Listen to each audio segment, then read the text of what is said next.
एक कहावत है, टेक्नोलॉजी बहुत तेज आती है लेकिन पॉलिसीज लॉज उतना तेजी से बदलते नहीं है। ये दिक्कत है।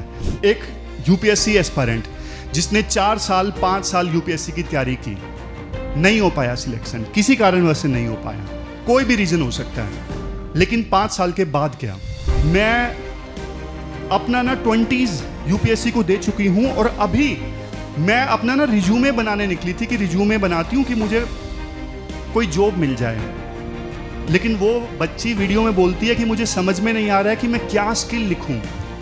पूरा एग्जाम सिस्टम इंटीग्रेटेड बना दो ना, बच्चों का कितना टाइम बच जाएगा। अलग अलग फॉर्म भरते रहो, अलग अलग एग्जाम का सिलेबस अलग अलग है। वो बेचारा बच्चा तैयारी करता रहता है, कभी पीसीएस की, कभी एसएससी की, कभी यूपीएससी की, कभी किसकी।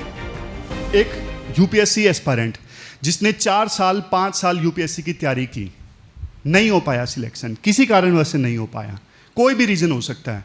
लेकिन 5 साल के बाद क्या, 5 साल के बाद क्या, अब यूपीएससी की तैयारी में कोई ऐसी स्किल तो डेवलप हुई नहीं कि उस स्किल के बेस पे जॉब लग सके मार्केट में। अभी थोड़े दिन पहले की बात है, एक शायद मानवी श्रीवास्तव नाम की एक लड़की यूपीएससी एस्पायरेंट, उसकी वीडियो वायरल हुई थी जिसमें उसने बोला कि मैं अपना 20s यूपीएससी को दे चुकी हूं और अभी मैं अपना रिज्यूमे बनाने निकली थी कि रिज्यूमे बनाती हूँ कि मुझे कोई जॉब मिल जाए। लेकिन वो बच्ची वीडियो में बोलती है कि मुझे समझ में नहीं आ रहा है कि मैं क्या स्किल लिखूं। मैंने अपने 5-6 साल यूपीएससी में बिता दिए, लेकिन अब मेरे पास में ऐसी कोई स्किल नहीं है जिसके बेस पे मार्केट में मुझे जॉब मिल सके। तो सबसे पहली चीज़ तो यार, यूपीएससी का जो सिलेबस है ना, वो मॉडर्न ईरा के हिसाब से होना चाहिए। और दूसरी सबसे बड़ी चीज़, अब देखो 12 लाख लोगों ने एग्जाम दिया, 12 लाख लोगों ने एग्जाम दिया, फाइनली सिलेक्शन कितनों का हुआ? 1000 का हुआ। लेकिन मुझे एक बात बताओ, 1001वां बच्चा या जिसकी रैंक 1200 है, 1300 है, क्या वो काबिल नहीं है? वो टॉप के 2000 में आ रहा है, टॉप के 3000 में आ रहा है, ऐसा तो है नहीं कि वो काबिल नहीं है।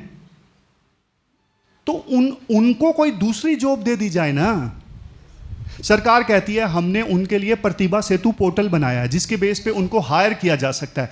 भाई आप इंटीग्रेट ही कर लो। एक बच्चा यूपीपीएस पीसीएस की एग्जाम की तैयारी कर रहा है, कोई सीएपीएफ की कर रहा है, कोई किसी की कर रहा है। आप पूरा एग्जाम सिस्टम इंटीग्रेटेड बना दो ना, बच्चों का कितना टाइम बच जाएगा। अलग अलग फॉर्म भरते रहो, अलग अलग एग्जाम का सिलेबस अलग अलग है। वो बेचारा बच्चा तैयारी करता रहता है, कभी पीसीएस की, कभी एसएससी की, कभी यूपीएससी की, कभी किसकी।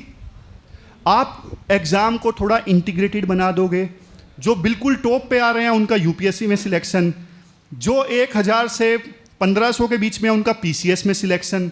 आप इस प्रकार से सिस्टम बना दो, कितना बढ़िया सिस्टम है। मानते हो कि नहीं मानते? देखो यही तो दिक्कत है ना, चीजें इतनी चेंज होनी चाहिए लेकिन उस लेवल पे टेक्नोलॉजी जल्द, एक कहावत है, टेक्नोलॉजी बहुत तेज आती है लेकिन पॉलिसीज लॉज उतना तेजी से बदलते नहीं है। ये दिक्कत है। आज भी देखो, आज हम डिजिटलाइजेशन का युग है, फिर भी ना हम मेंस लिखते हैं, अपने को ना अपने मेंस की कॉपीज नहीं मिलती, मेंस की कॉपीज नहीं मिलती। पता नहीं लगता कि कहाँ पे सुधार हुआ, किस क्वेश्चन में कितने मार्क्स मिले। थोड़ा तो देखो यार, सिस्टम को ट्रांसपेरेंट और ऑब्जेक्टिव बनाया जा सकता है। इंटरव्यू में आपके 15-20 मिनट, आधा घंटा है जो पूरा आपका करियर डिसाइड करते हैं, लेकिन उसमें भी थोड़ा बायसनेस का स्कोप रहता है। तो चीज़ें ठीक होनी चाहिए, ऑब्जेक्टिव ढंग से चलनी चाहिए, ट्रांसपेरेंट ढंग से चलनी चाहिए। इवन ऑप्शनल के बारे में भी। अब ऑप्शनल में क्या है, एक तरफ देखो मैथमेटिक्स जैसे ऑप्शनल हैं जिसमें 2 + 2 तो हमेशा 4 ही होगा या नहीं होगा।